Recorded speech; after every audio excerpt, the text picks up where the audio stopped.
Seja muito bem-vindo ao canal Amantes da Literatura, o espaço onde os grandes clássicos da literatura mundial ganham voz, emoção e profundidade. Imagine que um único objeto fosse capaz de destruir toda a sua paz. Não uma espada, não uma coroa, nem um tesouro. Apenas um pedaço de tecido. Um tecido simples, áspero e manchado pelo sofrimento. Agora, imagine que toda vez que seus dedos tocassem esse tecido, você fosse obrigado a reviver o pior momento da sua vida. Você conseguiria continuar vivendo? Essa é a história de Marcellus Galho, um homem que conquistou uma túnica e perdeu a própria alma. Mas ele ainda não sabia que aquele tecido jamais seria seu verdadeiro fardo. Seu verdadeiro inimigo estava dentro dele.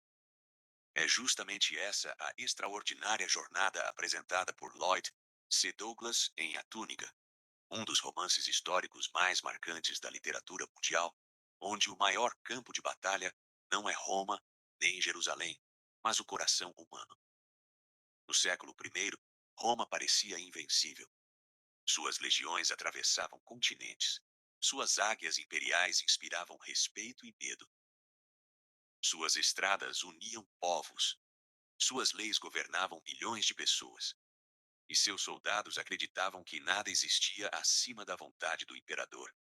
Entre eles estava Marcellus Galho, jovem, brilhante, orgulhoso, filho de um senador influente, criado para acreditar que força significava autoridade e que obedecer era a maior virtude de um romano. Sua vida parecia completamente planejada. Mas bastaria um único dia para que todas essas certezas desmoronassem. Por causa de disputas políticas, Marcellus é enviado para Jerusalém. A princípio, aquilo parece apenas mais uma missão, mais uma província difícil, mais uma execução. Nada que merecesse ser lembrado. Ou pelo menos era isso que ele acreditava. Então chega o momento que mudaria sua existência para sempre. Diante dele está um homem condenado, sem resistência, sem ódio, sem desespero. Enquanto a multidão grita, aquele prisioneiro permanece estranhamente sereno. Esse silêncio começa a incomodar Marcellus antes mesmo que ele perceba. Ele cumpre sua função. Supervisiona a execução. Tudo termina como tantas outras vezes. Ou assim parecia. Depois da morte do condenado, os soldados fazem aquilo que sempre fizeram. Lançam os dados para dividir suas roupas. Marcellus vence. O prêmio é uma túnica. Velha. Simples. Sem qualquer valor para Roma. Mas havia algo naquele tecido impossível de explicar. Naquele instante, sem perceber, Marcellus deixa de carregar apenas uma roupa. Passa a carregar uma pergunta. Uma pergunta que nenhuma espada conseguiria responder. Nos primeiros dias, ele tenta ignorar o desconforto. Diz a si mesmo que tudo não passa de cansaço. Mas as noites tornam-se diferentes. Ele desperta ofegante. O silêncio da crucificação continua ecoando dentro de sua memória. O olhar daquele homem retorna incessantemente. Não era um olhar de condenação. Era pior. Era um olhar de compaixão. E Marcellus não consegue compreender como alguém prestes a morrer podia olhar assim para aqueles que o matavam. Quanto mais tenta esquecer, mais se lembra. Quanto mais luta contra a culpa, mais ela cresce. O pior ainda estava por vir. Sua família percebe que alguma coisa mudou. Os amigos já não reconhecem o oficial seguro e arrogante de antes. Diana, a mulher que ama, vê diante de si alguém consumido por um sofrimento invisível. O guerreiro que enfrentava exércitos agora perde batalhas contra o próprio silêncio. É então que surge Demétrios, seu escravo grego. No início, parece apenas um personagem secundário. Mas Lloyd C. Douglas constrói uma das relações mais belas do romance. Enquanto o senhor se torna escravo da culpa, O escravo demonstra uma liberdade interior que nenhum romano consegue compreender. Pouco a pouco, seus papéis se invertem. Marcellus continua dando ordens, mas agora é Demétrios quem conhece o caminho. Desesperado para recuperar sua paz, Marcellus toma uma decisão. Se descobrir quem realmente era aquele Galileu, talvez consiga destruir a origem de todo aquele sofrimento. Ele inicia uma investigação, conversa com pessoas, escuta testemunhos, procura respostas, mas cada resposta provoca novas perguntas. Em vez de encontrar fanáticos, encontra homens transformados, mulheres que perderam o medo, pescadores que falam com esperança, pessoas simples que parecem carregar uma base impossível de comprar. Como isso era possível? Roma dominava cidades inteiras, mas aquelas pessoas pareciam possuir algo que nem o maior império do mundo conseguia oferecer. Essa descoberta começa a desmontar todas as certezas de Marcellus. Cada encontro derruba um pedaço do homem que ele acreditava ser. Cada conversa enfraquece seu orgulho. Cada memória da crucificação ganha um significado diferente. Então ele compreende aquilo que evitou enxergar desde o início.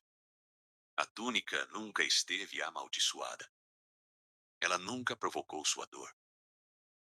Ela apenas revelou uma ferida que já existia. Era um espelho.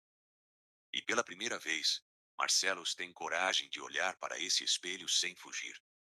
Naquele instante, ele entende que coragem não é vencer batalhas. Coragem é admitir os próprios erros. Coragem é abandonar o orgulho. Coragem é aceitar uma verdade capaz de destruir toda uma vida construída sob falsas certezas.